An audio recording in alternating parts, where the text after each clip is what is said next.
afternoon. My name is Charles Jennings. I'm director of the Christian Regenahrd Center for Emergency Response Studies here at John Jay College of Criminal Justice. I'm very pleased to initiate today's event, which is entitled Emergency Response Since 9/11, Progress and Challenges. Before we start today's event, just some housekeeping issues. We're on a general Zoom call, so please remain muted and your video off if you are not one of the panelists. Also, any questions can be directed to us via the chat function, and I will accumulate those and they will be answered likely at the end of the program. This program is being recorded and will be posted after the event via the Christian Regenahrd Center's webpage, which you should hopefully see right here. For those of you who are not familiar with the center, the Regenahrd Center is an applied policy research center at John Jay College.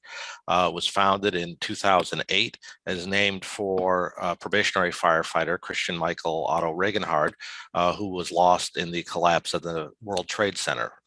And we're very pleased. I think we'll have Sally Regenahrd, Christian's mother, on the line with us today. If you're interested in staying on our mailing list, you can either click contact and join now, which will direct you to our list server, or you can just click on events. And we manage our event registration via Eventbrite, and you can simply click follow and you'll be automatically notified of upcoming live events for the center. Lastly, we do have a Twitter feed at RaCERS JJC. And we're fairly active on Twitter with posts of interest and also all of our upcoming events and noteworthy events and achievements of the center. So without further delay, I want to go ahead and start today's talk. Really, this is a tremendous panel, as the topic as we discuss is emergency response since 9/11, and very much as a center that grew from the experience on 9/11. Here on the 20th anniversary, it's a very timely time to discuss these issues. And we are really pleased to have several members of our really outstanding National Advisory Board of First Responder Experts who are joining us today. And I really can't say enough about them, but I will introduce them shortly. We have other advisory board members who are not on, just so you know, and they're a great group. So in alphabetical order, I'll give the introductions here. Theron Bowman. Dr. Theron Bowman is a police and city management professional and consultant with more than 30 years of experience leading and managing some of the most complex and sophisticated police and public safety operations in the world. His diverse array of knowledge and experience equips him to interact with clients and stakeholders at all levels of government, private and nonprofit sectors. He spent more than 30 years with the city of Arlington, Texas, rising through the ranks to become police chief and later the deputy city manager. He earned his PhD in urban and public administration from the University of Texas at Arlington and has more than 25 years experience teaching college and university courses. His experience also includes international policing, community affairs, workforce diversification, public finance, construction oversight, policing strategies, inspections and accreditation, technology, and he has written extensively on policing topics for industry publications and is a graduate of the FBI National Executive Institute and the FBI National Academy. Larry Collins, representing USAR Emergency Management and Fire. Deputy Chief Larry Collins currently serves as a Special Operations and Hazardous Materials Section for the California Office of Emergency Services, Fire and Rescue Division. He's the Program Manager for California's USAR, and which includes the planning and preparedness for natural and man-made disasters. Deputy Chief Collins has held many roles during his 3+ decades career with OES and prior to that with the Los Angeles County Fire Department. In his role as Battalion Chief with LA County Fire, he served as task force leader and search manager covering local, state, national, and international disasters. Of the many rescue missions that he has led during his tenure in the unit, one was in Japan following the March 2011 Great East Japan earthquake and tsunami. Mike McEvoy, representing EMS. Mike McEvoy, PhD, NRP, RN, CCRN, is the EMS coordinator for Saratoga County in New York and the professional development coordinator for Clifton Park and Half Moon Ambulance. He's a nurse clinician with a cardiac surgery ICU at Albany Medical Center, where he also teaches critical care medicine. Mike is a chief medical officer and firefighter paramedic for West Crescent Fire Department. He's chair of the EMS Section Board of Directors for the International Association of Fire Chiefs and a member of the New York State Governor's EMS Advisory Council. He's lead author of the textbook Critical Care Transport, the Informed Pocket Reference Guide, and the American Academy of Pediatrics textbook, Pediatric Education for Pre-Hospital Professionals. In his spare time, which I can't imagine is a lot, Mike is also an avid hiker and winter mountain climber. Andrew Phelps is director of Oregon's Office of Emergency Management and has had the privilege of leading that office since 2015. In addition to managing the state's 911 program and multi-million-dollar state and federal preparedness, recovery, and mitigation grant programs, Andrew's office maintains comprehensive planning, training, exercise, and continuity engagement programs to ensure Oregon can mitigate against, prepare for, respond to, and recover from any emergency or disaster, regardless of cause. Andrew serves as the governor's authorized representative for disaster declarations. He's held leadership positions with state, local, nonprofit emergency management agencies in New York and Mexico, and with certifications in incident command, firefighting, search and rescue as an emergency management technician. Andrew received his undergraduate degree from John Jay College and his graduate degree from the Naval Postgraduate School. And last is Frank Straub. Frank Straub, PhD, is director of the National Police Foundation Center for Mass Violence Response Studies. He joined the NPF after serving 30 years in federal, state, and local law enforcement. He's led in-depth studies of targeted violence events in San Bernardino, Kalamazoo, Orlando, Parkland, and the University of North Carolina, Charlotte. He's the project manager for the Averted School Violence Database, funded by the U.S. Department of Justice, Office of Community Oriented Policing Services. The database tracks, analyzes, and reports on averted and completed school attacks. He also has led a DHS-funded Countering Violent Extremism project in Boston and consults with several government and non-governmental organizations in the area of counter-extremism and counterterrorism. He's authored articles and reports on school violence, crisis response, community policing, and violence prevention. He speaks regularly at national and international conferences, has participated in numerous congressional and White House briefings, and is regularly interviewed by national media outlets. Dr. Straub was a first responder to the 9/11 attacks at the World Trade Center. So there you have it. We're going to start off today with opening statements from each of our panelists. And just a note on the planning of this event. This event is looking 9/11 forward. So we're not going to dwell too much on 9/11, but really look at the intervening 20 years. We're going to start with Andrew Phelps, representing emergency management. So Andrew, please take it away.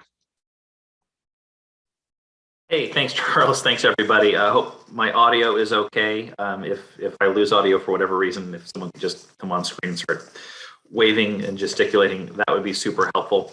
Really excited to be here to reflect from an emergency management and emergency response perspective on 20 years since the September 11th, 2001 terrorist attacks. Charles gave a really good introduction for all of the panelists, myself included. I appreciate that. It sometimes gets a little anxiety inducing when you hear someone read your bio and all the things that you're responsible for. You start to question your judgment sometimes, I suppose.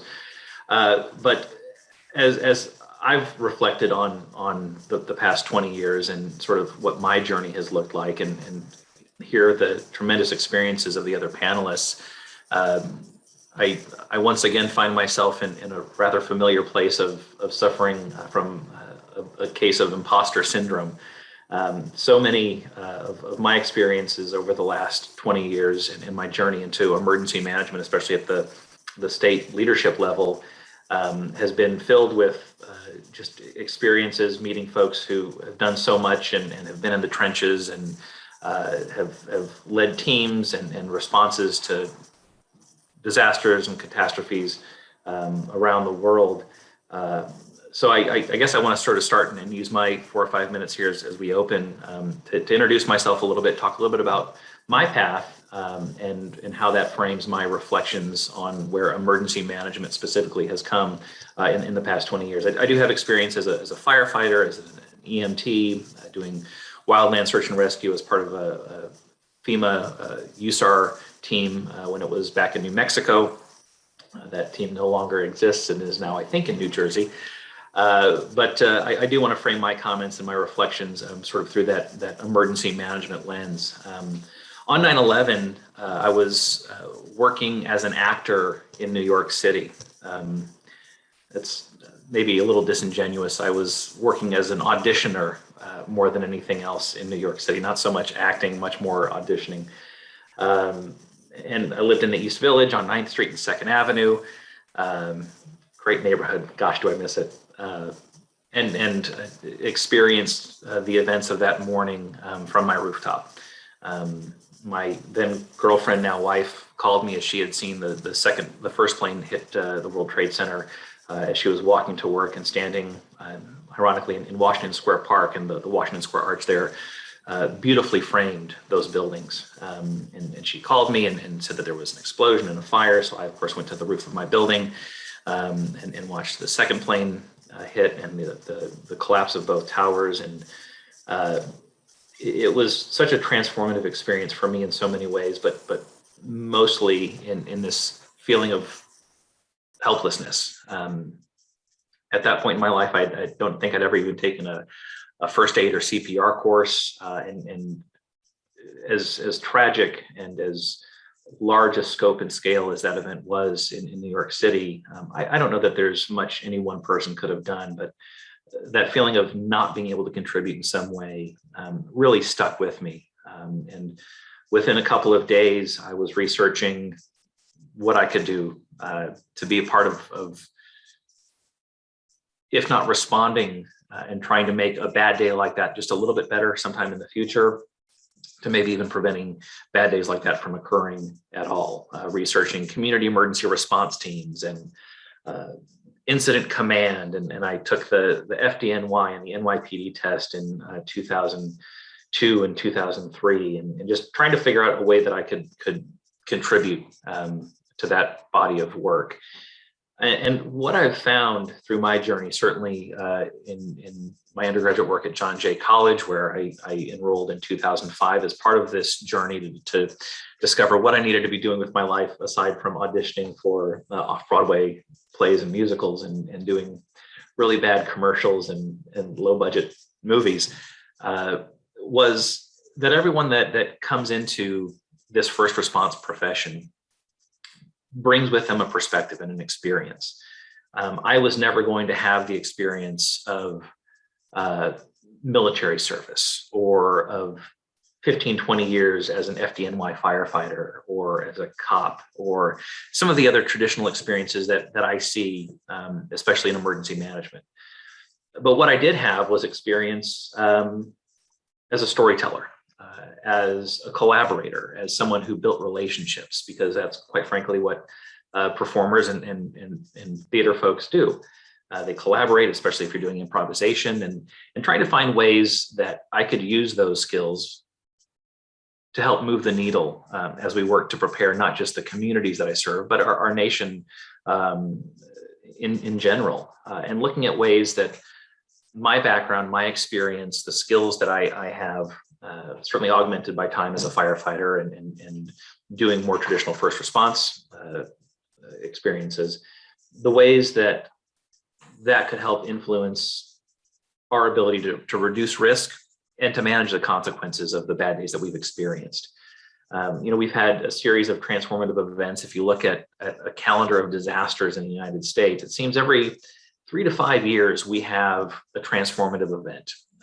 Hurricane Andrew in 1992, the Oklahoma City bombings in 95, the 9/11 attacks in 2001, Hurricane Katrina in 2005, Hurricane Sandy in 2011, the triple threat of hurricanes and the wildfires that we had in the western part of the U.S. In 2017, and then now certainly in 2020 and into 2021, the COVID pandemic. Each of these experiences, I think, transforms the work we do, pushes more professionalization, I think, especially in emergency management, and elevates the discourse beyond just fighting that dragon that's in front of us, and allowing what has happened in the past to inform how we're going to respond and how we're going to manage the bad days that we have in the future. Each disaster gives us a little bit more insight into what's to come, and an understanding that the bad days that we have, especially when we look through the lens of a changing climate and a changing demographic of our communities, these are not outliers or anomalies, but rather these are all indicators of what's to come. So as we look at emergency management, as we look at what has transpired in the profession, in the discipline of emergency management since 2001, understanding that we need to not plan and build and respond to yesterday's disasters, but we need to be looking at what tomorrow's disasters are going to bring. And I think we're at a really important juncture in emergency management. We're sort of in this third wave of emergency managers. The first wave seems to be civil defense era emergency management, that transition from civil defense and the threats posed through the civil defense era to a more all hazards emergency management structure that really blossomed, if you will, in the mid to late 90s under the federal leadership of James Lee Witt and the professionalization of the work that we do. Well, then you had that second wave that happened, I think, right after 9/11 and through the early 2000s, where you had folks like me who maybe didn't have a law enforcement or military or firefighting background, were already within another career and decided that they needed to shift direction and start a second career or a new career, transition their careers into the field of emergency management, again, bringing their life experiences with them. Well, now we're here in this third wave, and it's such an important time, I think, for emergency management, where you've got folks that are entering this workforce who in high school said, you know what, I want to be an emergency manager. And they know what the job does. They know how important relationship building is with emergency management. They've experienced many disasters, either in person or by observation. And they begin pursuing undergraduate programs in emergency management. They intern as high school students or as college students with local emergency management offices or state emergency management offices. And they have this idea that this is the work that they want to do. When I was in high school, maybe there was talk about emergency management, but certainly not the way it is today. But now folks are seeing people that look like them, that are reflective of them, doing this emergency management work. And it has become a viable, realistic career path for the folks that are the kids that are in high school or just starting out in college, something that they can do. And they don't need to do a full career in fire or law enforcement or the military and then transition into emergency management. This is something they can approach and pursue right out of the gates as high school or college kids. So I'm looking forward to the conversation and the questions from the group today, and certainly listening to my esteemed colleagues and fellow panelists. And with that, Charles, I'll turn it back over to you. Thank you. Okay, thank you, Andrew. That was great. And we really need to talk about the emergency management career pipeline these days, but that's another topic for another day. Our next focus is going to be on law enforcement, and we're going to start with Dr. Theron Bowman. Thank you, Charles. I appreciate the opportunity, and let me first reiterate my appreciation to you, Charles, as well as John Jay College, and then Sally Regenahrd and the Regenahrd Center.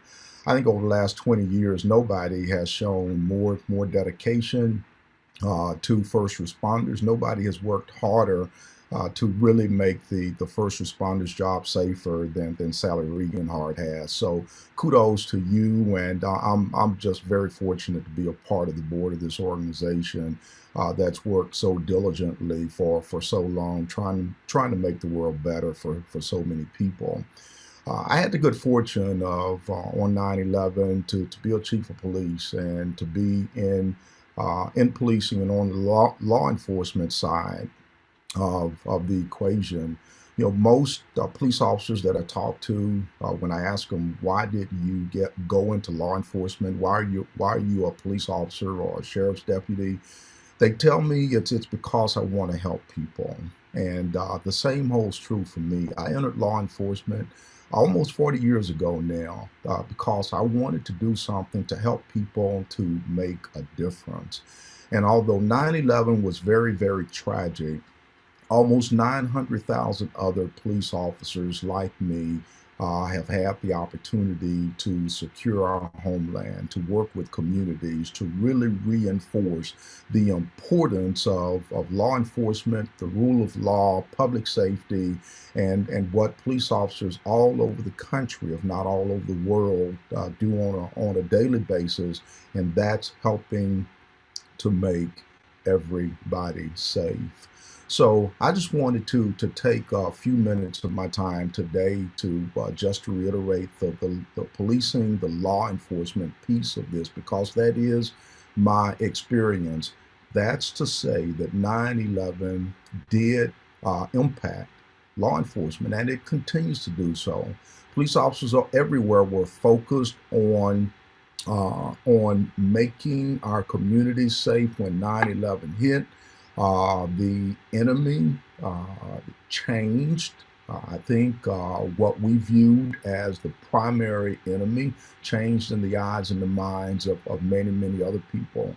And for the last 20 years now, law enforcement have been working with our partners across disciplines to identify the timely and appropriate enemy, and to take actions and to create programs and processes that at the end of the day will help to secure our homeland and make our community safe. So I'm looking forward to the conversation today, because we're going to talk about some of those things that have happened, some of those things that law enforcement and others have done and will be doing to help enhance security in the future. So thanks again for this opportunity. I'm looking forward to the conversation, and also to the chance to answer questions a little bit later. Charles, is back to you.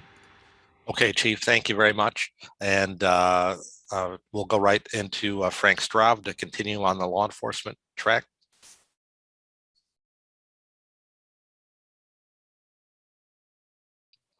Thank you, Charles. And I too have found it to be a privilege to serve on this board, and also want to acknowledge Sally's dedication to this very important work, working closely with you, Charles, and Glenn Corbett and others to keep the Christian Regenahrd Center alive, and continuing to contribute to this important space.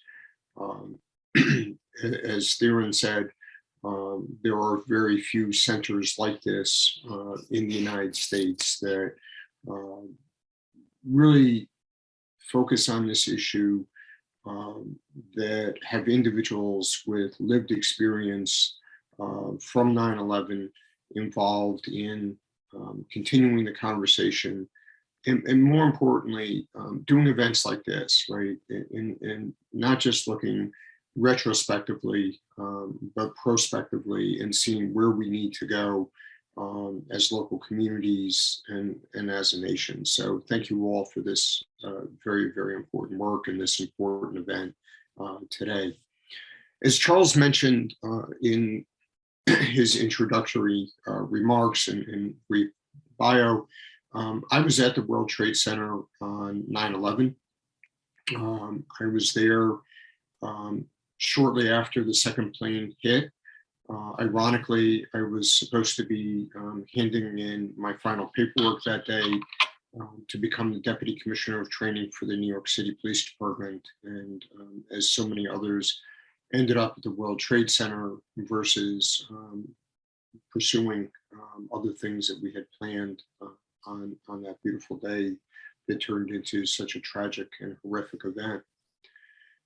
So a few things that I want to share is that I did become the Deputy Commissioner of Training about 2 weeks later on October 1st.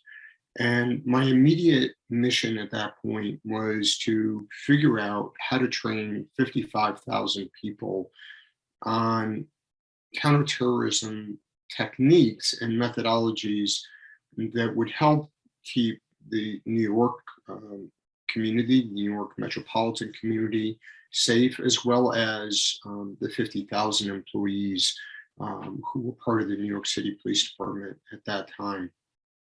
And so my staff at the Police Academy really went at this 16 hours a day, 7 days a week without exaggeration. And the emotion was compounded by the fact that we had lost a member of the Academy staff, Glenn Pennant, who was at the World Trade Center, had responded down there to help.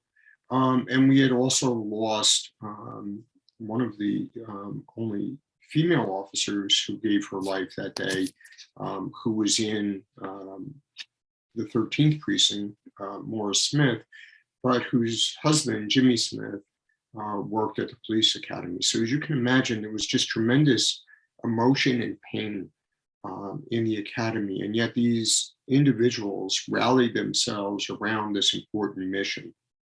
So in a matter of 3 months, we were able to produce a series of video trainings that were given at roll calls throughout the organization and other configurations. And I can say that in 3 months, we really gave the members of the department some very basic information around subway attacks, potentially biological, chemical, dirty bomb attacks. But one of the most challenging issues that we wrestled with was suicide bombers. We had seen suicide bombings in the Middle East. We had seen suicide bombers in Europe, and there was a real threat and a real concern that we were going to see suicide bombers on the shores of the United States. And it wasn't really an easy topic. It wasn't a clear-cut topic. How do you engage an individual that you fully expect is a bomber, but you don't necessarily have concrete proof? You have all the signs, but how do you identify this person? What is the constitutional construct that allows a police officer to take action against a potentially dangerous person? And most probably that action would be the use of deadly force. And that was an area that we wrestled with for a very long time. But I think it demonstrates one of the challenges of counterterrorism, counter-extremism, and that is, how do we reconcile democratic principles, constitutional principles, with the need to protect society? And where is that balance, and where does it sit in an appropriate manner? And I would argue that that discussion continues today, and is very alive today, as we see not only an increase in a domestic extremist, domestic terrorist threat, but also a renewed, I think, and in some cases an invigorated foreign threat. And we try to figure out, how do we manage this threat? How do we anticipate this threat? How do we prevent attacks? So that's one area that I think we need to be mindful of. I think another area that it maybe really is somewhat of a positive that has come out of 9/11 and some of the tragic events that followed is the need to be very aware of public safety wellness issues, both physical and mental health issues.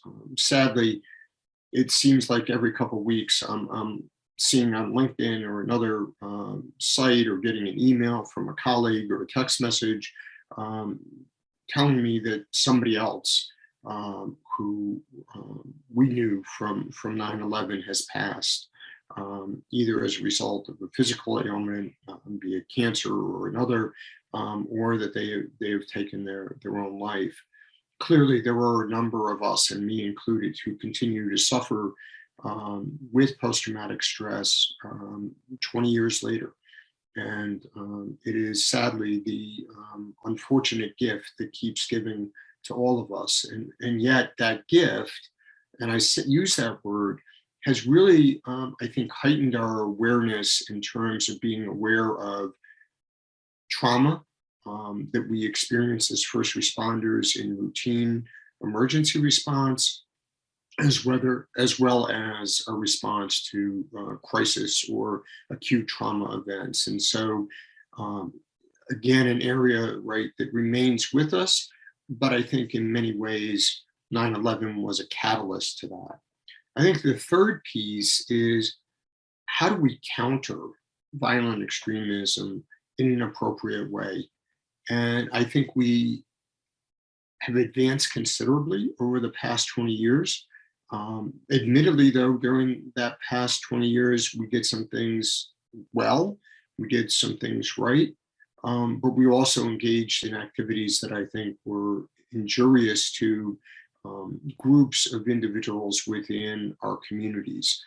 I think the current approach of recognizing that we need a multidisciplinary perspective, that we need to come at this from physical health, mental health, law enforcement, community collaboration, demonstrates that we're learning, right? That prevention, early identification, and early intervention are the critical aspects of a counter violent extremism, violent terrorism project that has a hope for the future and looks not to disenfranchise or to scapegoat a particular group of individuals. And so I would just share those brief remarks and look forward to the discussion.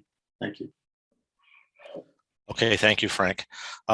Let's pivot now to emergency medical services and Dr. Mike McEvoy. Yes. Hi, I'm not as savvy as Andrew, Theron, or Frank, so I'm going to throw some slides up just to kind of share my thought processes here and kind of outline what I want to talk about a little bit. So I think you can see them now, right? They're up on the screen. Yeah, we got them. Okay, good. So in case you hear any screaming, by the way, I'm sitting in a 5 to 11-year-old vaccine pod right now doing some medical monitoring. So don't be alarmed if you hear a scream in the background. So I'm looking back at 30 years or so time, and boy, you know, it's been a while, and it's so much that I've gained from being on the RaCERS board that, you know, I have to thank Sally and thank the rest of the group for the things that we've done in that interim, and learned a great deal from my colleagues on the board. What I think about when I look back at the progress of 20 years of EMS is starting out with communications. I think we all learned in all three disciplines, police, fire, and EMS, that we had a long way to go with communications. Along those same terms, interoperability, the ability to be able to talk across the disciplines, be able to talk even from places where at the time of 9/11, we oftentimes had difficulty communicating from inside a subway to the outside. And so much has changed along those lines, and the emphasis on it and the importance of it has changed. I have a picture of one of our old actually pre 9/11 ABCORs that's there. We don't even use radios like that in emergency medical services anymore. We're actually connected on cellular using things like FirstNet that give us preferential bandwidth and capability to use civilian systems and some of the military systems that allow us to communicate. So tremendous strides have been made in that whole field. EMS was never really broadly implementing ICS prior to 9/11. A lot has happened in that spectrum, and we see that on a daily basis now, the use of incident command and incident management systems. And a whole NIMS system really evolved out of what happened in 9/11. And I think that the understanding of that broadened even more completely during COVID, when a lot of our colleagues in public health and in government, state and local government, really realized that the value and the role that they played in NIMS and in ICS. So I see that as things that grew out of that time period.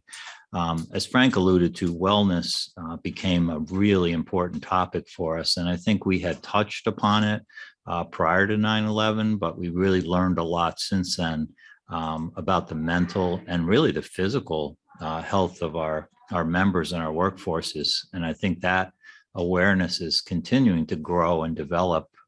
Just the other day, we had some conversations at the national level in the fire service about what are the needs that currently are unmet when we talk about wellness, when we talk about mental health and physical health of our members. And so those are 5 key areas that I think have evolved considerably over the course of the last 20 years. Another one for EMS is our ability to manage long-term events. And if there ever was a long-term event, it was the recoveries and the work that went into taking care of our communities after 9/11. And we have learned a tremendous amount and grown a tremendous amount in both the health, public health, and emergency medical spectrum on dealing with events like this picture from Burning Man that takes place in the desert in Nevada every year. That's a long-term event that challenges us in many, many ways, challenges us with security, having to deal with housing, having to deal with rotating crews, typing our apparatus, the number of resources that were deployed during 9/11 caused us to really carefully look at each one of those situations and each one of those elements of managing a long-term event. And I think the security piece of it continues to befuddle us from time to time when you have a very large event and you immediately need to vet each piece of apparatus and each individual who arrives on the scene there. Depending on the complexity of that, and as Frank alluded to, it's becoming more and more complex. The challenges that we face are becoming more and more complex, and therefore the security efforts that are involved in that are becoming more complicated. I look at where we're headed and some of the things that particularly challenges us now in the EMS world. And I think one of those is something that my law enforcement colleagues before me have alluded to, and that's our capability to be vigilant about what we're walking into and what's occurring around us. And I think that need for the emergency services, the emergency medical services sector has never become greater. And I think we oftentimes talk about some of the things that we anticipate and some of the things that we're taught in class or that we infuse into our students. And we never really believe that those things could happen to us. I don't think we ever believed that we would see COVID and have to deal with a pandemic like we've just had to deal with for the past 18, 19 months. A number of people on this call may probably recall that at this very same time as 9/11, we had a huge issue with anthrax, and we're very concerned about the potential for use of anthrax in a weaponized fashion. That remains today, and we continue to have to worry about infectious diseases and bioterroristic threats, along with everything else that we're dealing with. And I think the other big challenge for EMS, which our law enforcement brothers and sisters have done a little bit better job at, is sharing intelligence and cooperating in fusion centers. The fire service has implemented and gotten involved in fusion centers across the country, EMS not to the same degree. And so I think those are two challenges looking ahead for emergency medical services that came out of September 11th.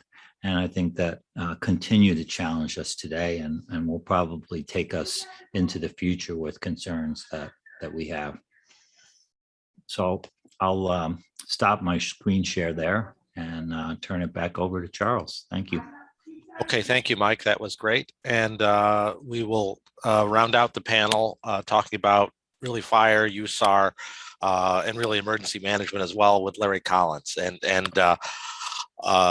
Larry, if you heard his bio, that's really that's a pretty condensed version. So there's a lot of expertise and stuff here that it's going to come through in his slides. So take it away, Larry. Hey, good morning, everybody, or afternoon, depending where you are. That was great report. I got to hand it to Mike for bringing in Burning Man into the conversation. I didn't think we expected that. But after what happened in Houston the other day, you see that entertainment venues obviously are an issue. So that being said, if I can get the share screen up. There we go. So, on the morning 9/11, I was on duty at a fire station in Los Angeles County. And by that evening, we were headed east on military aircraft as part of the FEMA National Urban Search and Rescue response to assist our brothers and sisters in New York and the Pentagon, which were struck. And obviously, we've had a lot of loss. It's been, well described. It continues, as has been mentioned. And, I think every day, especially now here we are 20 years later, it's time to pause and think about what has happened and what we've learned. So I applaud Charles, and I really applaud everyone that's been involved in this program and at the center for making this happen. And so, we've talked about good and bad that has happened since 9/11. I would say on the positive side, we have learned that there's a newfound unity of effort. It was very evident in the days following 9/11. I think anyone that was in the city of New York in the days and weeks following 9/11 saw that, and across the nation we had probably a better, what I would describe as unity of national effort than we've ever seen since maybe the last war efforts. And for the fire and rescue services and our other partners, another positive change has been the improvement of mutual aid systems locally, statewide, and nationally. There's been, as mentioned earlier, a spotlight on effective incident command and improving incident command structure and capabilities and experience. I think we've been blessed with some more imaginative planning as a result of what happened on 9/11 and the shock to the system that created about the unknowns and maybe some unexpecteds. We've seen improvement in tactics and strategy in many ways through research and experience and applying the hard lessons that came out of 9/11 and beyond, as well as a recognition of emerging hazards, the stuff that's coming out that will surprise us. And we've alluded to a few of those already this morning, and you can think of probably a couple dozen right off the top of your head that would be considered an emerging hazard. And then an emphasis on robust emergency capabilities. We see an appreciation in the public and with the elected officials and the news media and others on having robust emergency response capabilities and redundancy. On the flip side, or you would say the negative side, is I think an observation that we continue to be surprised by increasingly worse black swan events, the kind of events that maybe some people thought could happen, but most either felt that would be never be a possibility, or that it was so remote that it wasn't even worth planning for or thinking about. We've had these incidents, and 9/11 was obviously one of those black swan events. There were some people that probably considered that it could happen. I think there's some good evidence of that, of course, but I think a lot of responders and other members of our nation and the world were completely shocked by the fact that happened, and it involved aircraft striking buildings in a coordinated manner. So we have to always think and play the what if game. And I go back to my early days of Swiftwater Rescue back in the early 80s with Jim Tigerstrom telling us as students, as he's instructing, to always play the what if game. What if the car coming your way crosses the center line? And playing that what if game really helps us in emergency response, because just because we haven't seen it happen yet doesn't mean it's not going to. So we can think about some black swan events that have struck us since 9/11, including Hurricane Katrina and the spate of hurricanes that impacted the Gulf Coast and the East Coast, and ever worsening hurricanes since then. Obviously, some of these active shooter events like the one here in Las Vegas, unfortunately, they're becoming less in the black swan category because we have come to expect and plan for them more than we ever had. And then another black swan event was the loss of a whole city in Northern California in 2018 at the Paradise Fire. While we knew that could happen, and we've had whole towns burn before in other parts of the country, including in the Wisconsin and other places, and of course the San Francisco earthquake that burned half the city down. To see basically a whole city burn up in one afternoon from a wildfire that spread into the city and killed, more than or close to 100 people. That was kind of a black swan event. I actually was coming back from a USAR Urban Search and Rescue Conference in New Orleans as that fire was developing, and I shot this photo to the right out the window of my aircraft as we were coming into Sacramento, and I knew just from the look of that, the way that smoke was laying across the terrain, that this was going to be a problem, a big problem. And on the ground, people are fighting for structures and maybe fighting for their lives. And sure enough, on the ground, this is what it looked like in the town of Paradise as the fire roared in and people tried to get away. Many people couldn't. The fire services found themselves sheltering citizens in place and temporary refuge areas, something that had been planned and discussed and trained for, but often rarely had been used. And to lose 18,000 structures in one afternoon was kind of a black swan event and unfortunately we've had some since then. Also, black swan event for the urban search and rescue and fire and law responders ensued as a result of that fire. We ended up conducting the largest search and recovery effort in California history in the days and weeks following that event, where we had to bring in teams of urban search and rescue, wilderness SAR, law enforcement, National Guard, heavy equipment, coroners, investigators, and even physical anthropologists and detection dogs working in tandem for several weeks to search 18,000 burned structures, recover all the human remains that could be recovered. That was a black swan event in its time in 2018. Unfortunately, we've had 2 other towns in California burned to the ground since then that resulted in similar operations, and Oregon has had its share last year of having a couple of towns burned down and having to have a similar response. So it's a black swan event at the time, but we can see that this will be something that's going to be part of our future in some parts of the country. The Haiti earthquake, in some ways, could be considered a black swan event, and just a total life loss, which is close to 300,000 people in a place that does get earthquakes, but it was a reminder that back home we have this constant potential for earthquakes in California, other parts of the West Coast, and elsewhere in the United States. The Boston Marathon bombing, again, a good example of something that came as a surprise, maybe not to everybody, but something that we thought could happen, sure enough did.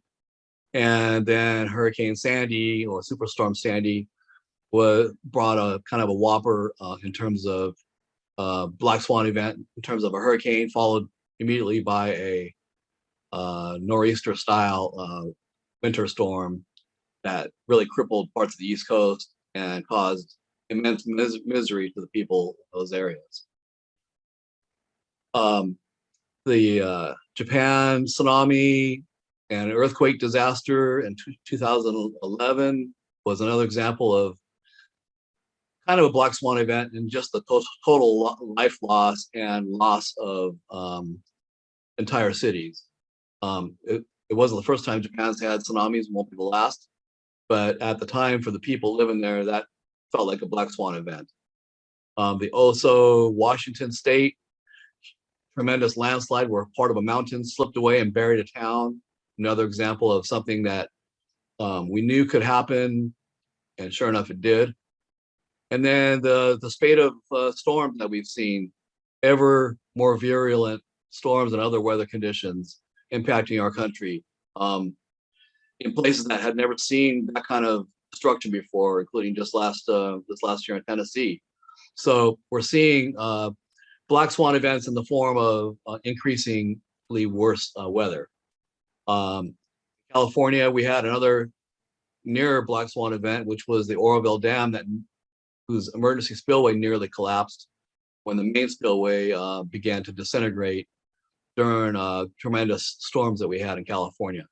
And the loss of this emergency spillway, had it happened on Friday night when we thought that spillway was actually going to collapse, could have impacted 200,000 people that had to be evacuated. And most of those people would not have evacuated in time. We had potential that night for a life loss, probably approximating the Civil War. And then, obviously there was a major response to that. And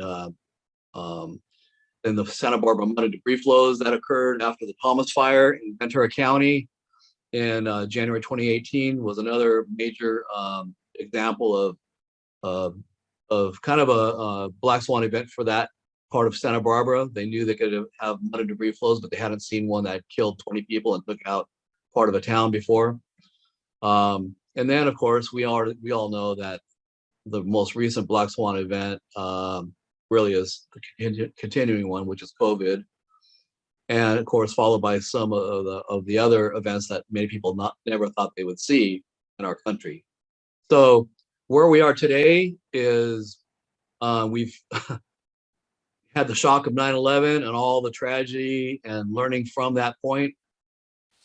As a result, we've got these capabilities improved, situational awareness is better, communications is better, incident command and NIMS and incident management teams have improved.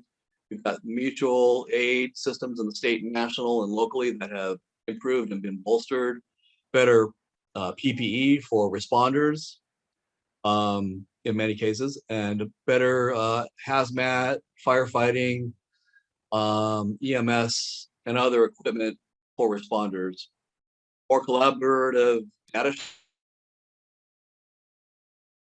sharing, planning, and response to disasters and potential disasters, and better public safety improvement overall in many ways as a result of this new focus on emergency response, with also, as was mentioned, a renewed emphasis on responder mental health, which is becoming a bigger issue every day, and better medical screening for responders that get exposed during events.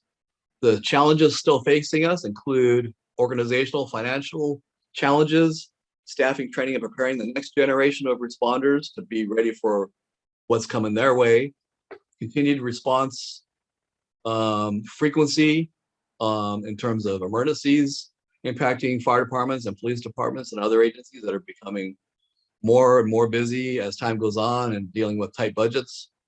Mental health for responders continues to be a challenge, and as everyone knows, it's becoming a more virulent problem, it seems like, and probably increased by the other societal pressures that we're all facing as a result of COVID and other pressures. The climate changes that are occurring are becoming very evident to response professionals because of the virulence of the fires we're getting and the more violent hurricanes and larger tornadoes and more frequent weather events that we know will continue to be a pattern for the years to come. Then the resurgence of domestic terrorism that we all need to be aware of.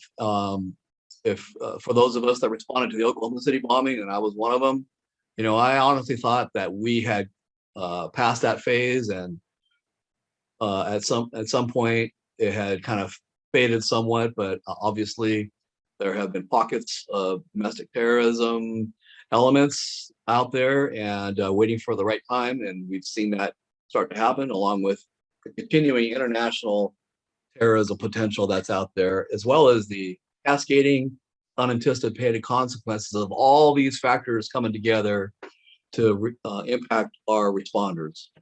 So to wrap up, I just would like to emphasize the importance of continuing to plan for what could have been considered black swan events at one time and may be becoming more and more likely. We know in California, there's always that earthquake out there that we've been preparing for. Other parts of the country, like the New Madrid Fault Zone, have their seismic hazards. We know that what we saw in Paradise will be dwarfed by some of the fire-following earthquake challenges we can see in major urban areas like Los Angeles, Southern California, and the Bay Area in the event of the next big San Andreas or other major shaker.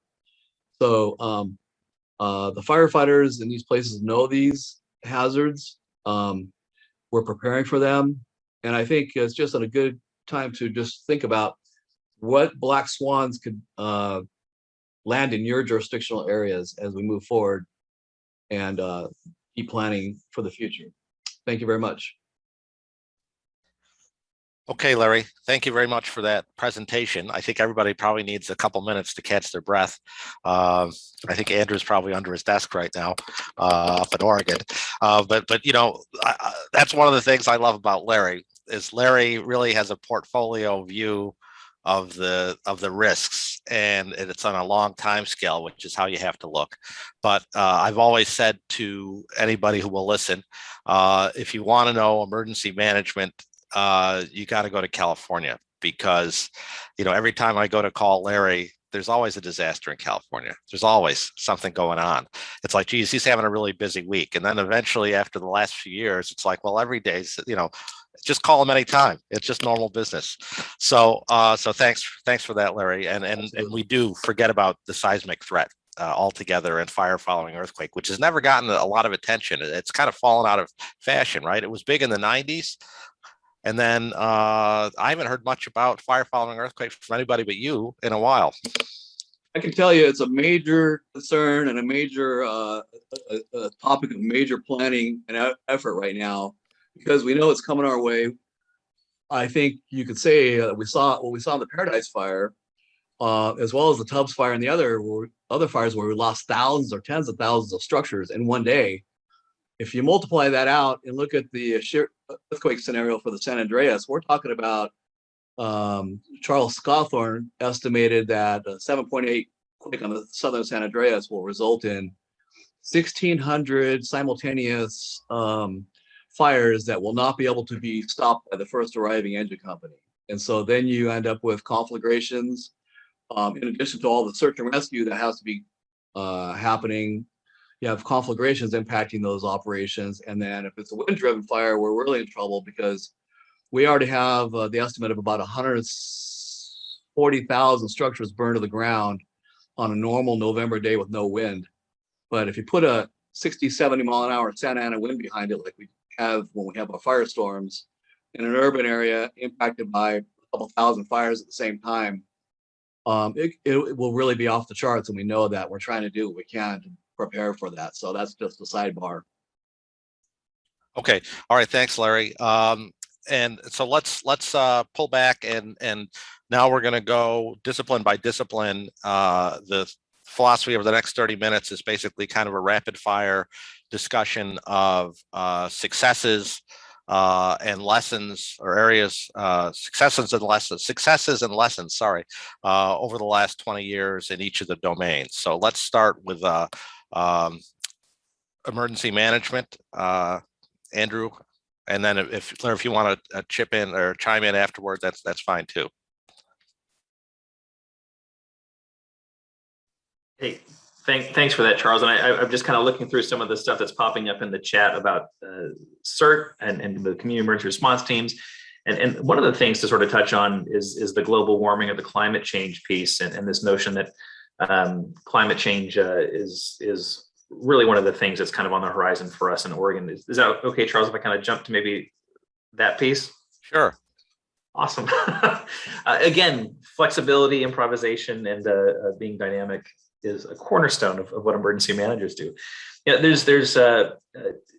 I remember, I guess maybe over the last 10 or 15 years, nearly every climate action march or protest or whatever it is that I see, there are signs and people saying, we need to save the planet for our grandchildren. And as Larry said, it's not about our grandchildren anymore. I mean, sure, they factor into it, depending on how old you are, I suppose, these days. It's here. We're experiencing the impacts of a changing climate.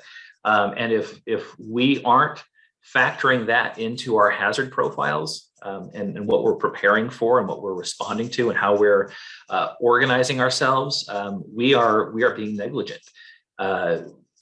Larry, boy, these California guys just always bragging about all the bad days they have. Well, we get bad days in Oregon too. In fact, hearing Larry talk about the urban search and rescue teams coming in to help do remains detection after fires. Our 2020 Labor Day fires were some of the most devastating experiences that I've ever had in my career.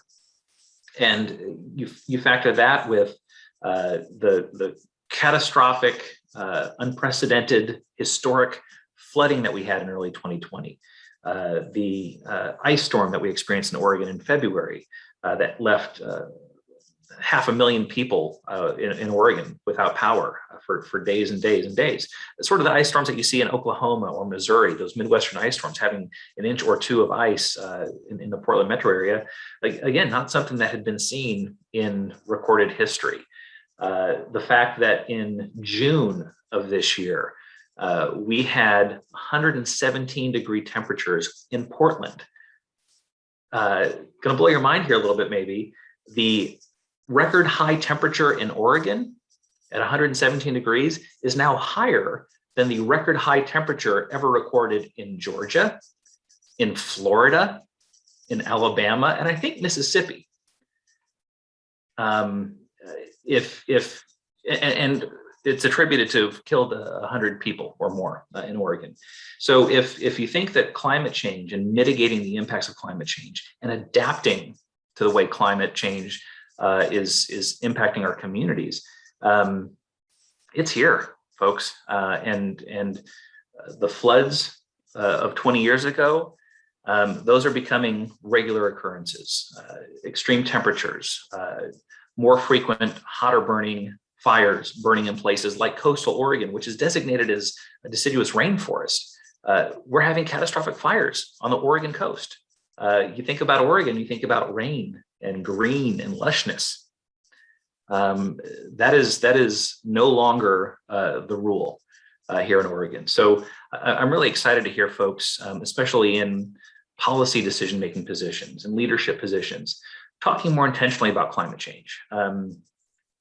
There are so many things that continue to influence the work we do.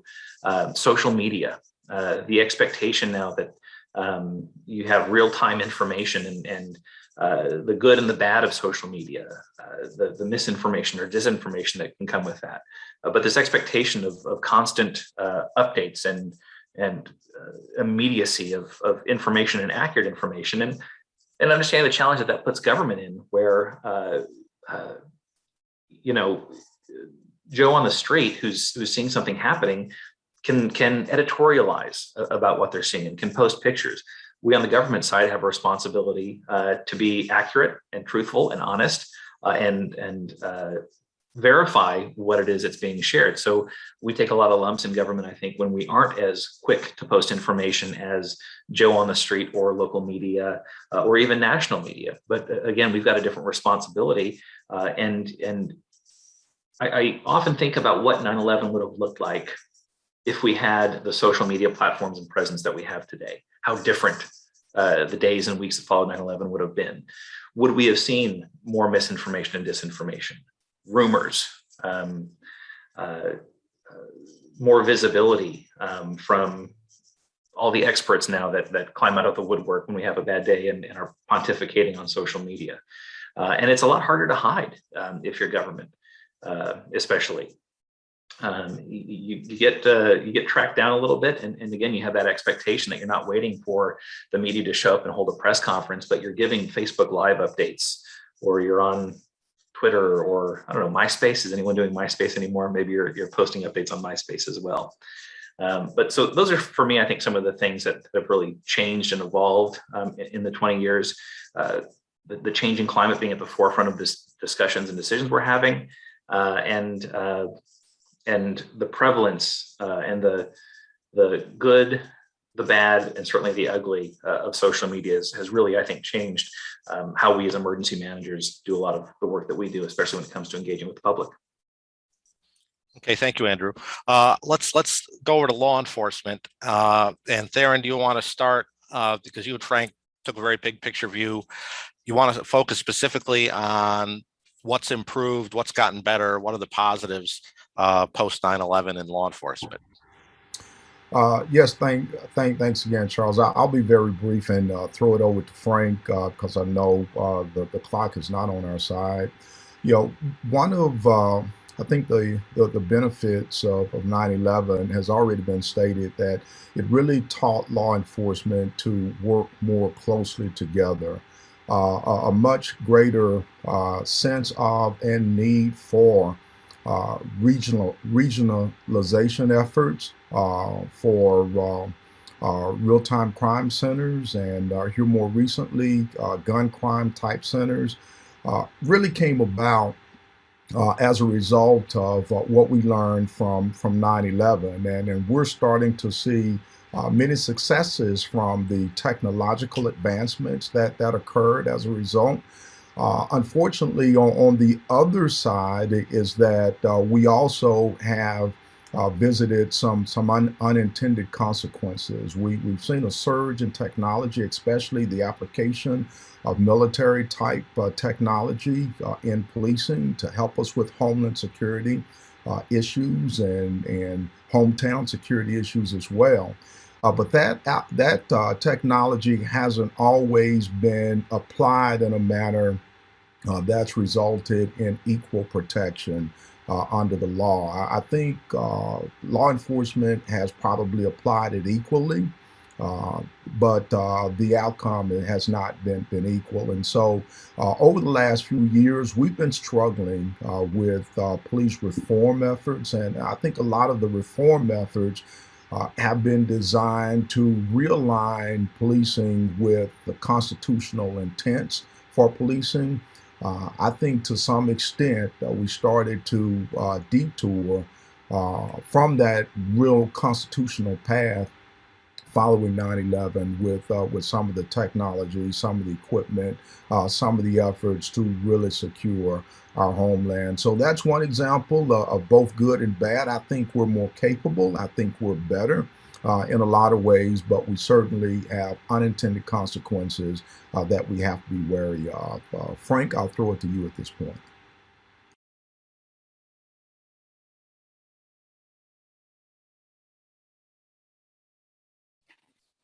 Thanks, Theron. I think a couple issues, and I mentioned that officer, public safety, mental health and wellness, I think, is something that we really need to continue to be focused on. We're starting to recognize that the stress and the impact of responding to routine emergencies are taking a toll on all of our first responders. And we need to keep that in mind. We need to stay focused on that.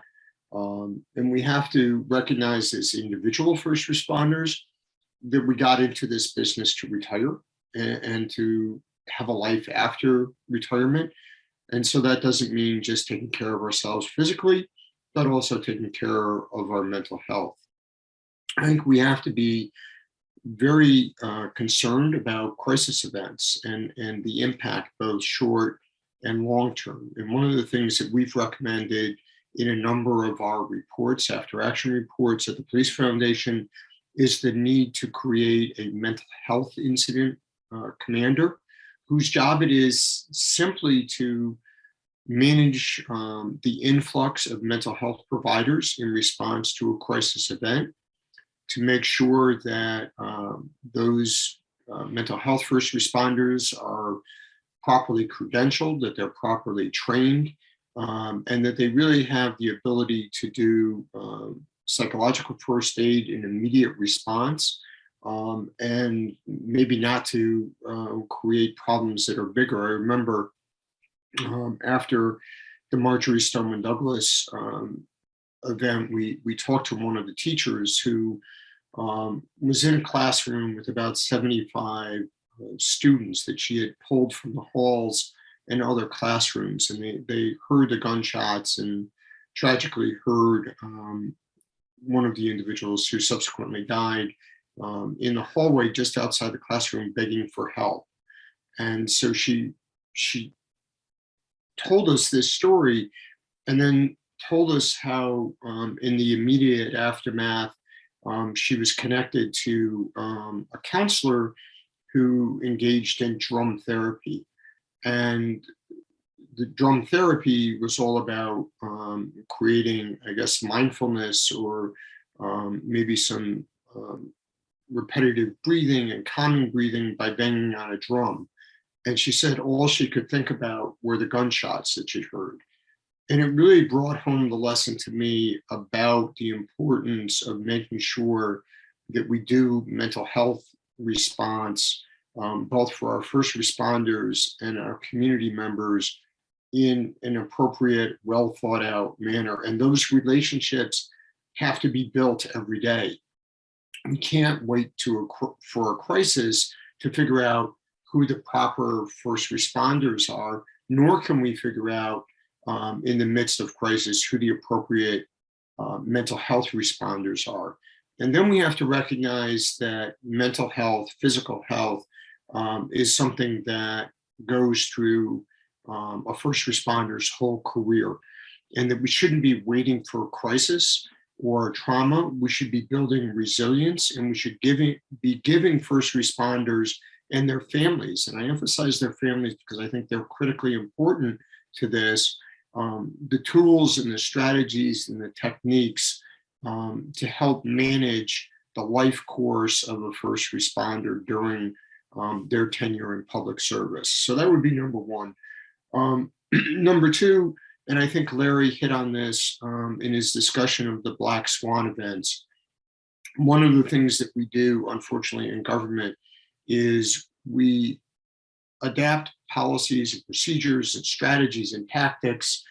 And when something doesn't happen, we pat ourselves on the back and say we must be doing the right thing. And then we're repeatedly surprised when a Black Swan event occurs. And I think we get lulled into a sense of complacency.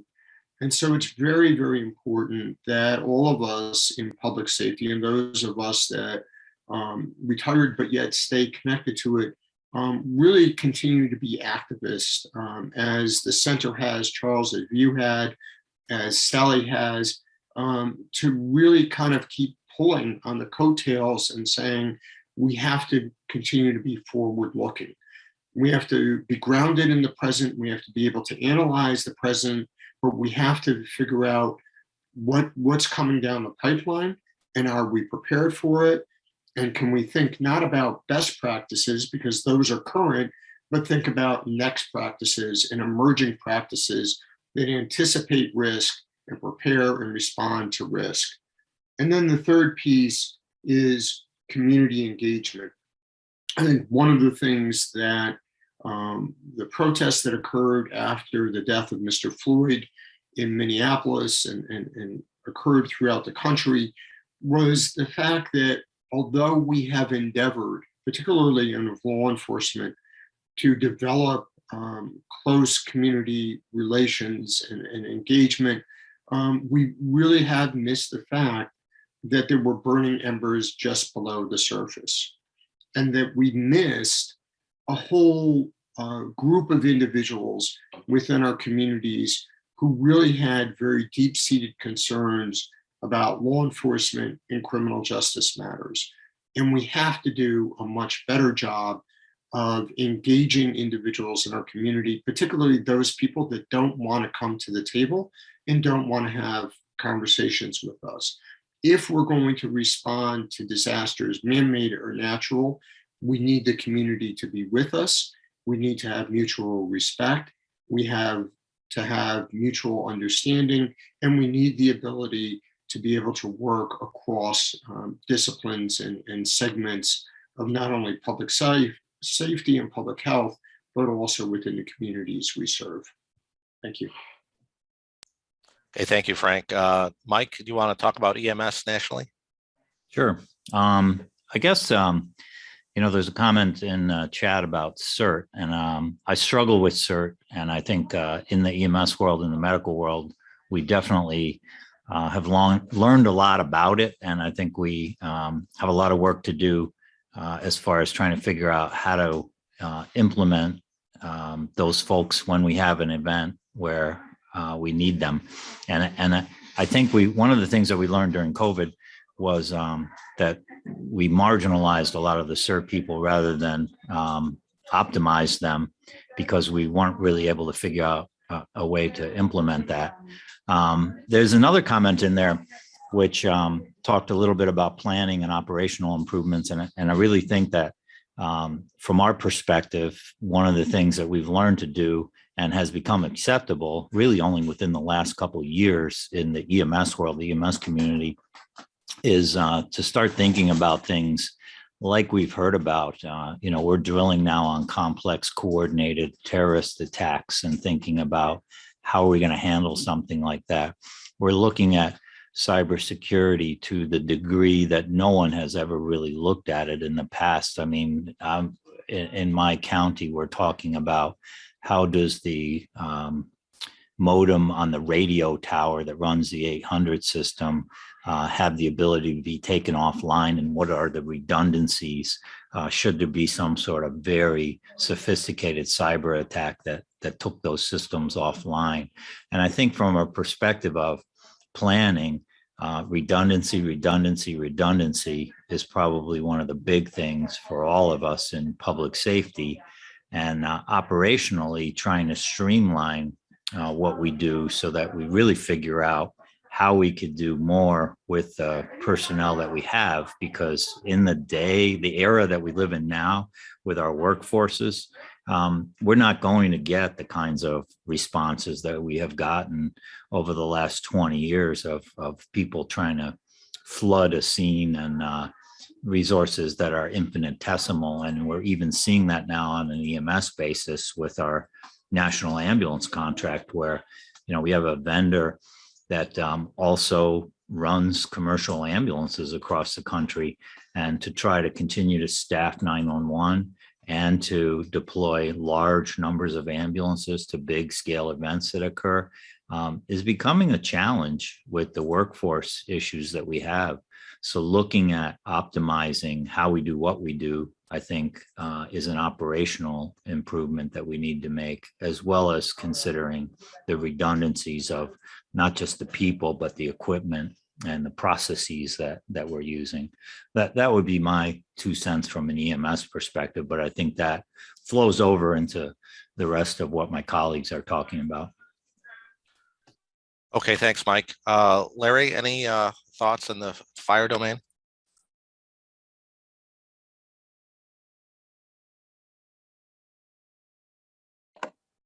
Well, I think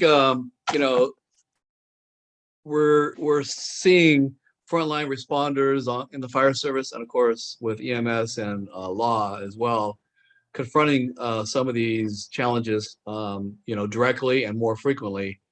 We talked about redundancy and communications and other aspects of a response. One example I just had the other day was the emergency response guide. Now that I'm transitioned from LA County Fire up to Cal OES, where we're doing a lot more emergency management in my bailiwick, is like we have the emergency response guides that the feds put out that go on every single response vehicle, right? So for hazmat identification.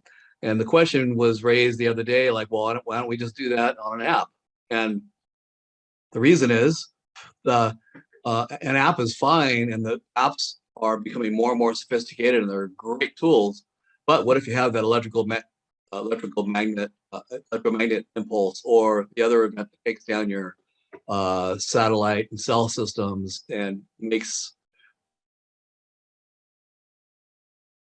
your phone really inoperable? Falling back on the hard copy emergency response guides, the field operations guides, some of the emergency plans that we carry around in some of our command vehicles that we'd like to get rid of. There's still a reason for having that redundancy of, I guess you could, old school, old technology mixed with the new. That's still a competing challenge that we're going to continue to have. So I think what we're seeing is every iteration of challenge has been coming our way, sometimes simultaneously, and what Dale Cox from the U.S. Geological Survey describes as cascading consequences or cascading disasters that magnify each other, one on top of the other. So in the field of black swans, we talk about most likely scenarios and worst case scenarios. Worst case scenarios that we're trying to game plan out in California, I can tell you, they do include things like the San Andreas Fault rupturing, or a major tsunami coming on shore, a near source tsunami. But we also know that we've been pretty lucky, if you can call it that, to have most of them separated out, one hitting, then a period of time, sometimes a short period of time until the next one hits. Sometimes literally a fire burns through a major area like the Thomas Fire that burned through Ventura County and Santa Barbara County. And then 2 days later, you get a major rainstorm, and here goes a mountain debris flow. We know that there are going to be those days when both happen at the same time, when you get the big earthquake during the middle of a firestorm, when we have literally every available fire engine fighting fire or protecting the home turf, and we have maybe hundreds of fire trucks coming in through mutual aid through the EMAC system, and then you get the big earthquake that decimates an urban area and causes fires, a fire following earthquake scenario.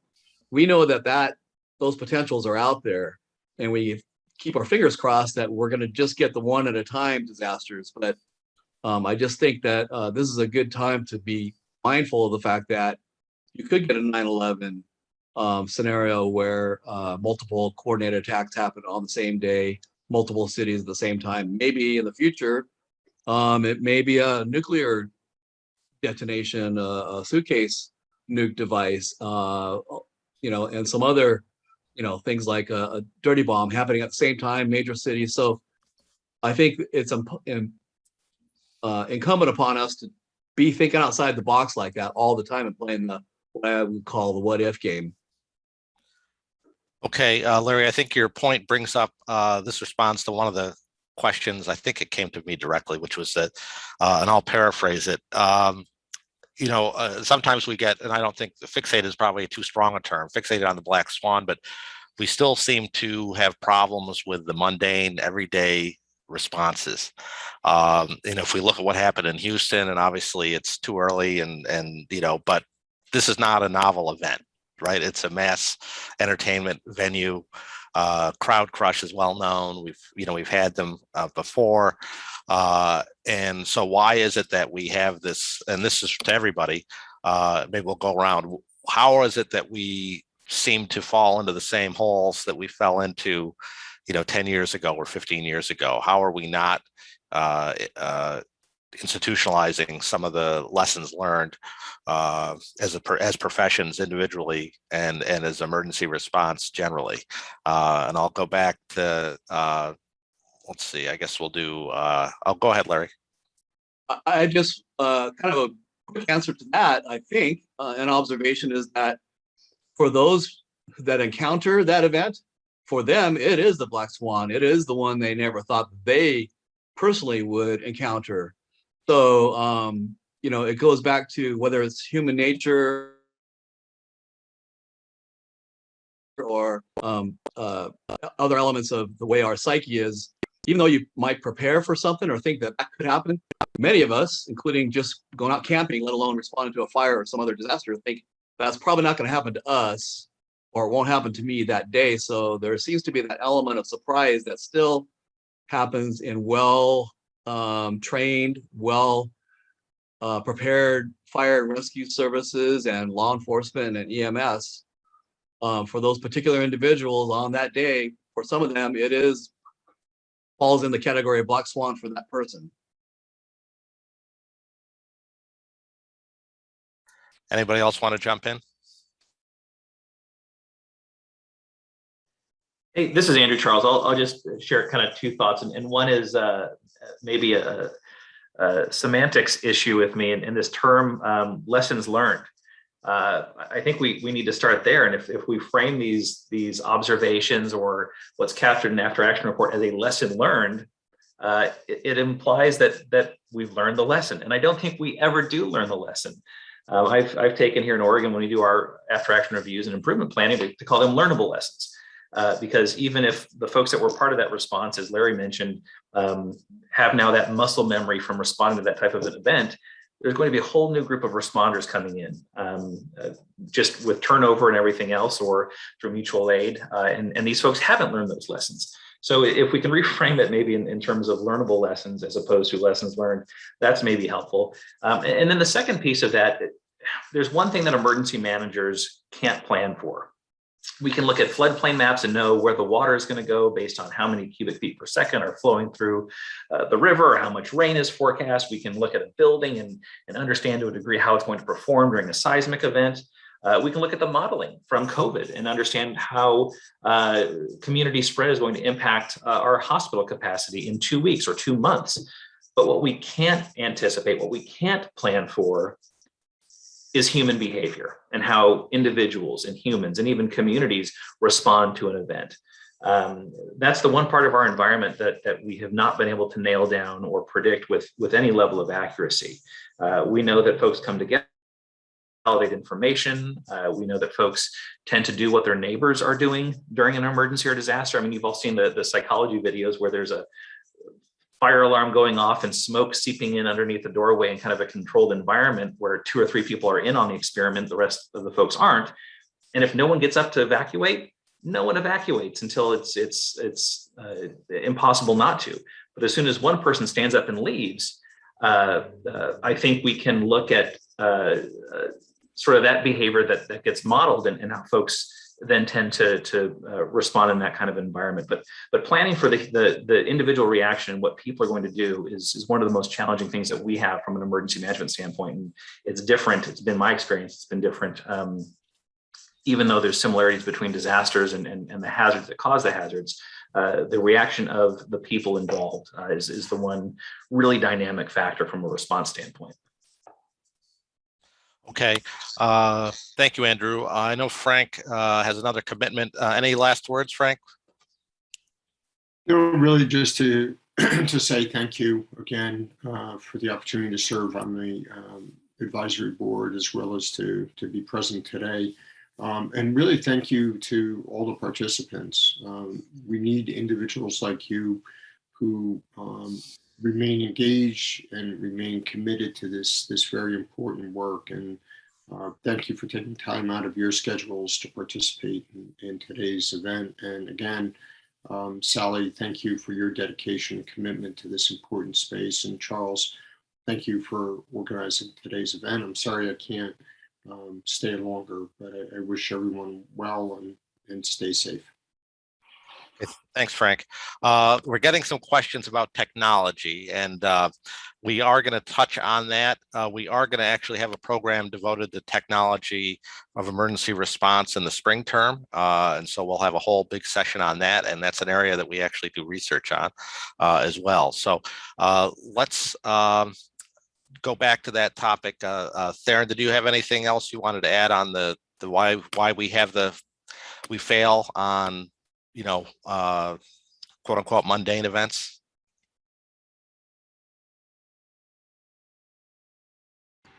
No, nothing more from me. Okay.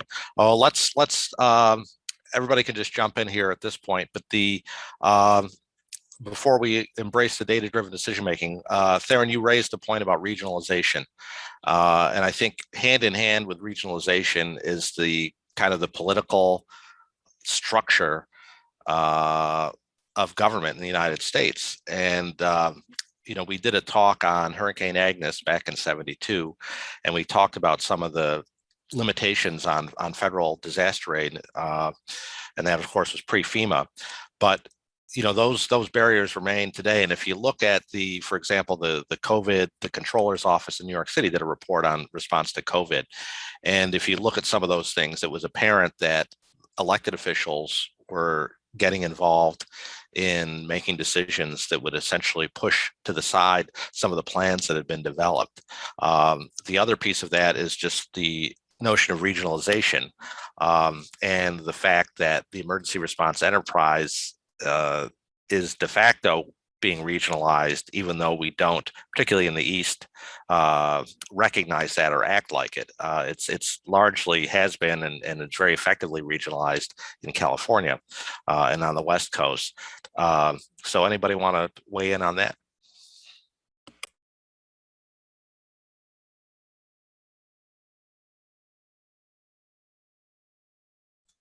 Okay, Mike, you're at the top. Oh, well, go ahead, Larry.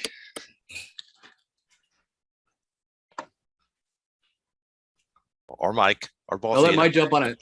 Oh, so yeah, I mean, that's become an obvious thing for us in the EMS world. I mean, it is happening very quickly that we're starting to see consolidation, sharing of resources, regionalization, and I think that it began actually as cost-saving mechanism. I mean, if there's anything in healthcare which is under reimbursed, it's EMS.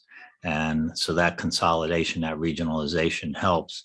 It also hurts though, and I think Larry could probably also agree with this, in that the more that you consolidate, the less your ability to surge becomes. And that challenges us right now.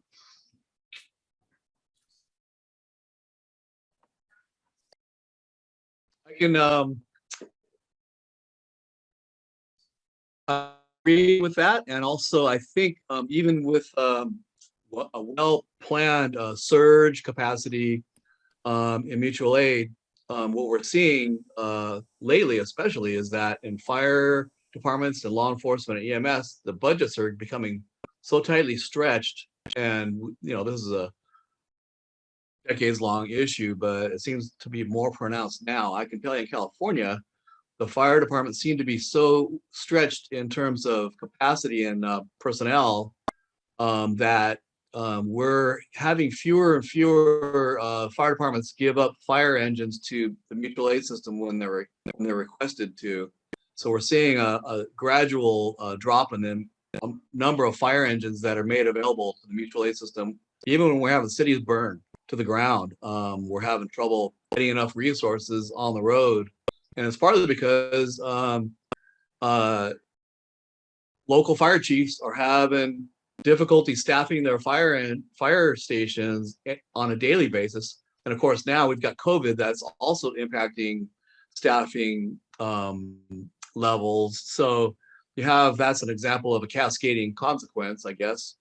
As a result, you can see in California, every year we're turning to EMAC and our interstate compacts with Oregon and other adjacent states more frequently than ever before, to the point where I believe we had 650 engines heading toward LA, towards California in the summer of 2020, because we had 4 million acres on fire that year. So exacerbated by the climate change that's giving us worse disasters, by some of the social influences that are giving us more frequent active shooters and worse active shooter scenarios than we had ever seen. And so, and let alone what's going to happen when the next big earthquake happens. So I think we're concerned. I think there's a big concern about how much we'll be able to turn out in mutual aid in the next big disaster or catastrophic event, especially. So this is something that we're seeing on the East Coast and the Gulf Coast as well. Some of those challenges with hurricanes and the other big storm events. So it's the national problem.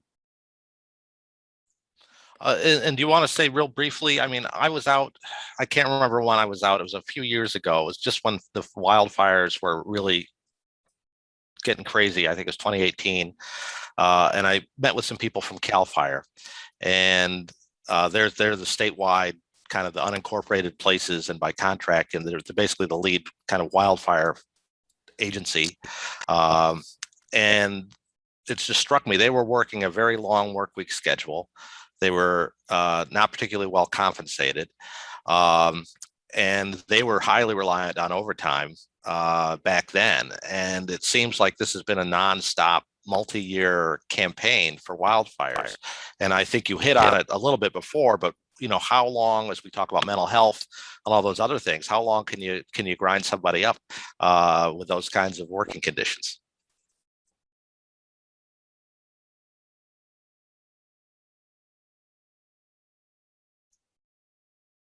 Well, I can tell you, it's become a big topic of discussion in these repeated campaign wildfires and other disasters that are campaign style that go on for sometimes weeks. I mean, if you look at the Dixie Fire we just had, it burned through parts of 8 separate counties and burned 1 million acres. Actually, almost 2 million acres.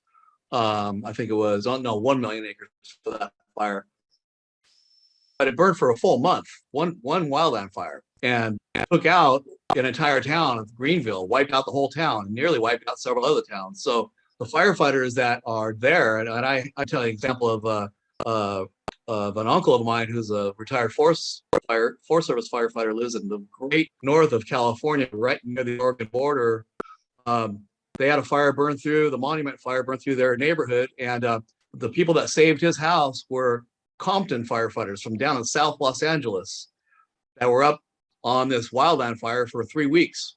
And so you have firefighters from places that are in the urban setting, you know, literally spending weeks fighting wildland fires. And this is becoming a pretty routine scenario, to the point where we have to figure out when the crew changes are going to be. Are we send fire trucks out the door with the understanding they're going to be gone for up to 2 weeks, and can be extended an extra week if the fire chief agrees. So you could be on the road for 3 weeks on a wildland or other mutual aid response in California and elsewhere. And so we have to think about fatigue reduction plans.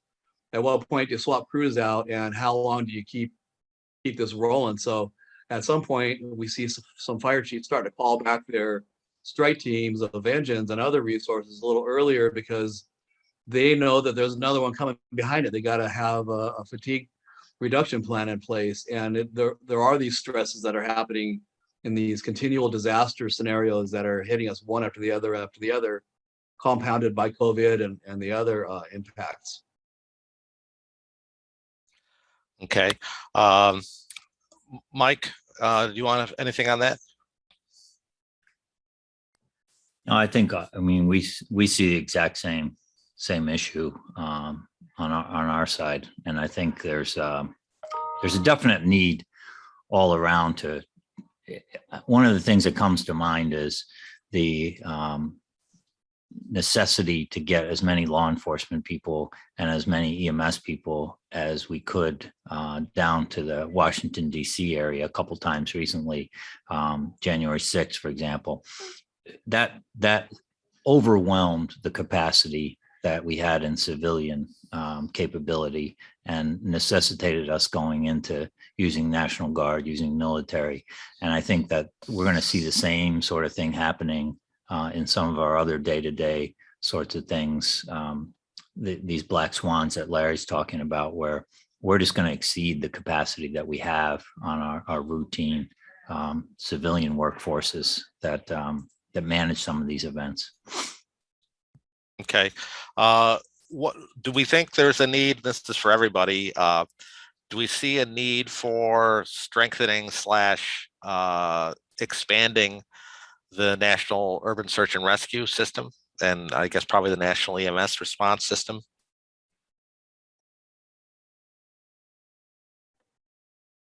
So, as you are aware, we have this national urban search and rescue response system that's 28 task forces strong across the United States, 8 of those in California, that respond anywhere in the United States and its her territories. A great program, well-oiled machine. But I can tell you, in California, we find ourselves drawing down to sometimes as few as 2 of those task forces in California, sending other task forces out to Florida and other places that are having impacts, like Texas with some of the hurricanes, and the other Gulf Coast and East Coast states. So there's a balance there to keep enough capacity at home for the earthquake that we know is potential every second, and sending help to wherever it's being requested. As a result of part of that process, in California, we've established 10 regional urban search and rescue task forces that are made up largely of fairly major or mid-sized fire departments in California that stay in the state generally. They're a fire scoped type resource in California, and we use those in combination with the state nationals or the California FEMA USAR task forces. One example being the Camp Fire, where we had 7 urban search and rescue task forces. 4 of those were regional, and 3 of those were the state nationals working together. So we're finding the need to have a backbone staying at home while we're sending resources out of the state.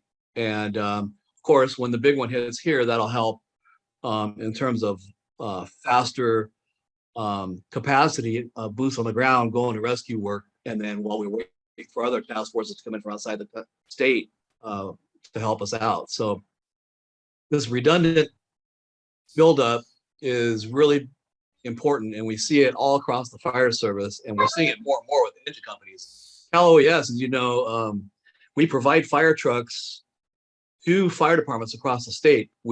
Cal OES buys them, they design them, they equip them, they assign them to major fire departments and small fire departments all across the state that want to be part of the system.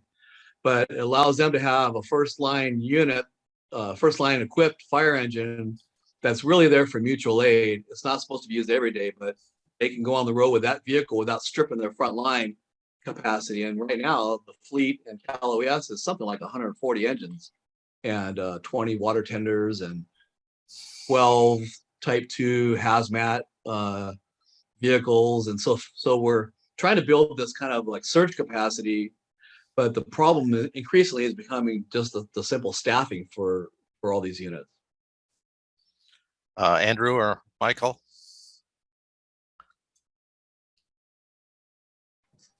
Yeah, I'll touch a little bit on the urban search and rescue. I think Larry makes a great point. The national capacity is tremendous, but again, those national teams are based on local, generally large city or regional fire departments. I think to expand what's available in state and state urban search and rescue or SUSAR programs, it would be wonderful if the feds could provide a little bit more seed money maybe to build those programs as more robust programs.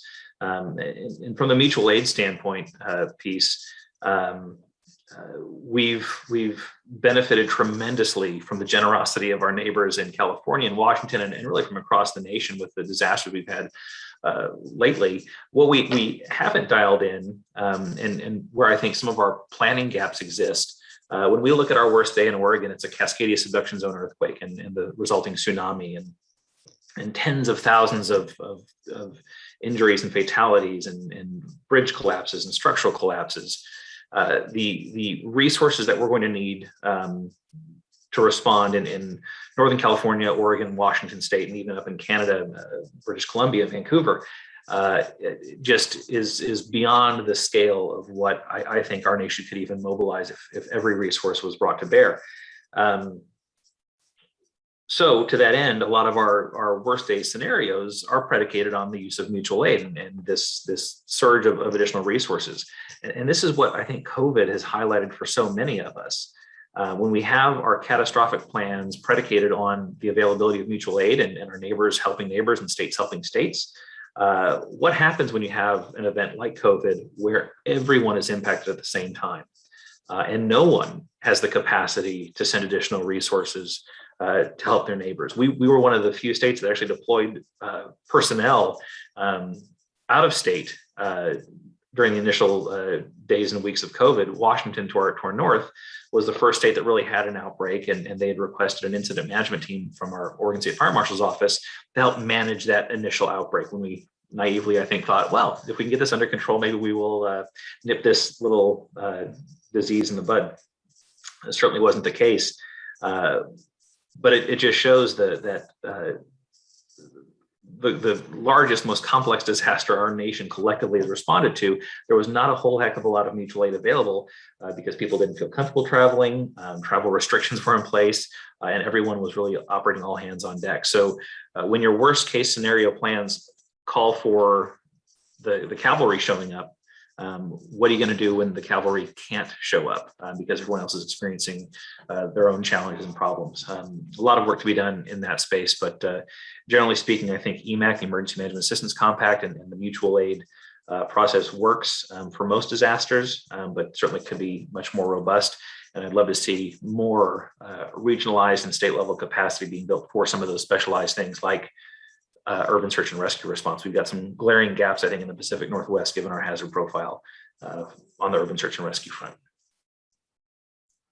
Okay, thank you, Andrew. I'm going to go ahead and we're running short on time. So let's, our last once around here for the three remaining panelists is kind of closing thoughts, future looking on the industry. And let's go ahead and. So I think the future really includes taking this new generation that we've got to train up and making them better equipped and better prepared and thinking ahead and playing the what if game and bolstering their capacity with the surge capacity we've been talking about, trying to figure out a better way to bolster all of our collective surge capacity for something that we know is out there in the offing that's going to challenge us all. And I would even add to that, having the resources available is one thing, but in the case of like the Cascadia earthquake that was just mentioned, there's going to be challenges getting the resources to the places they need to be.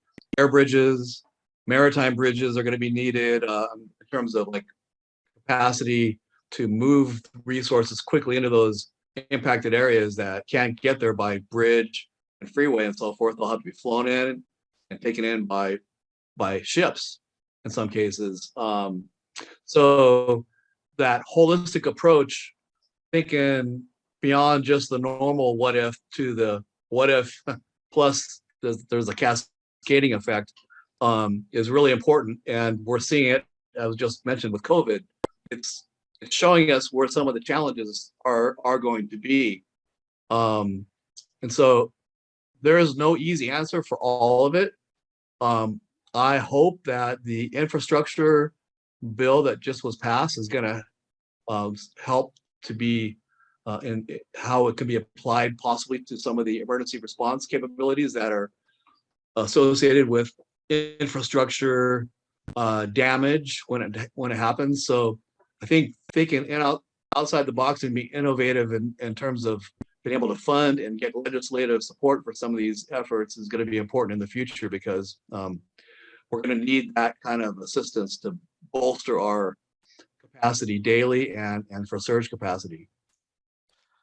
Okay, Mike. Oh no, that's Andrew. Sorry, I just Mike had to go to work. So Andrew, closing thoughts. Everybody's got to pay the bills. I get it. Just a couple of things, as we continue to progress and reflect on the last 20 years and think forward for the next 20 years, we need to recognize that emergency management is not a subset or sub-function of another function of government. We still have these struggles with FEMA being located within the Department of Homeland Security, and the disconnect, I think, that we see with the overarching DHS mission and how FEMA aligns with that. Across the country, we have emergency management offices that are housed within a fire department or a law enforcement agency or a public works office. Emergency management needs to be placed at all levels of government so that it can be effective across the enterprise and be collaborative with all of the partners and organizations and other disciplines that it needs to be connected with. We still suffer greatly from a lack of diversity in the field of emergency management. It's still a male-dominated profession. We're seeing more gender diversity. The FEMA administrator and the acting deputy administrator are females. 3 of the last 5 National Emergency Management Association presidents have been females. But we need to do much more intentional work on diversifying the emergency management function. The people that have had my experience, that look like me, have a different experience when they're trying to navigate disaster recovery programs. If I lose my house in a disaster, I know I can take a couple of days off or work from home or whatever I need to do to navigate working with the insurance company or the red tape and the bureaucracy associated with FEMA recovery programs. But a lot of folks that are impacted by disasters are most marginalized, are most underserved, don't have that same luxury to take time off from their 2 service industry jobs, find childcare for their children and build the documentation, especially if it's being done in a language that is not their native tongue. So by increasing the diversity of our field, by bringing on emergency managers, especially in leadership positions that are more reflective of the communities and more reflective of the more marginalized components of our communities, we're going to build better programs, more accessible programs, and more equitable programs. And finally, I would love to retire the term natural disaster. Disasters are not natural. Disasters are based on decisions we make, on how we build, on where we build, based on where we choose or don't choose to make investments. And if you say it's a natural disaster, it's a bit of a cop-out. It's like, well, it's something that's inevitable, like the rising of the tides or the setting of the sun or these other natural phenomena. Disasters aren't natural, or hazards are, but disasters, I think, oftentimes are policy choices, and we need to own up to that and make better policies to reduce our risk. Okay, thank you, Andrew. Those were great closing statements, and the issues of equity and disparities in impact from disasters are gigantic. I'm glad you were able to put that in. We're just going to have a brief remarks from Sally Regenahrd, and then we will wrap things up. Hi, Charles. I'd like to thank all the people, first of all, who joined this meeting, people who were listening, weren't able to speak. But most of all, I would like to thank our wonderful advisory panel who spoke today: Andrew Phelps, Theron Bowman, Frank Straub, Mike McEvoy, and last but not least, Larry Collins, who also participated in our previous seminar. It's a source of wonderful gratification to me that we have these astute experts to support the Regenahrd Center and the principles of the Regenahrd Center, which is really to protect the public and to protect our first responders, our emergency responders of all disciplines. Last but not least, I want to thank you, Charles, for being the director of the center, and Glenn Corbett, who has been really at the side of the 9/11 families from the beginning. Both of you, Charles, you brought together such a great group of people, as well as Glenn. It's a source of wonderful gratification to me, and we benefit the public, you benefit the public, and I'm looking forward to the time when we can get together in person, have a really big seminar, because these are issues that the public is interested in. They want to know about it. And I'd love to spread the word about really what you wonderful experts are doing in the Christian Regenahrd Center. So thank you. Thank you, Sally, for that. And so I just want to thank, first of all, our board members that Sally identified. This is not our entire executive, our entire advisory board. It's just a tremendously talented group of people. And so we're very grateful to have them and sharing their time and expertise and support with the center. I want to thank all of our attendees today. I recognize some of the names from over the years, and so thank you for coming back. For those of you who have not been on before, you know, we're here every month during the academic year. Tell a friend, tell a benefactor. We are work on grants and donations, and so we're always welcome to receive those. 100% of your donations go directly to programming at the center. And so before we wrap, and thank you for attending today. We will get an email out once this videotape or recorded, talk is available. And so thank you again for attending.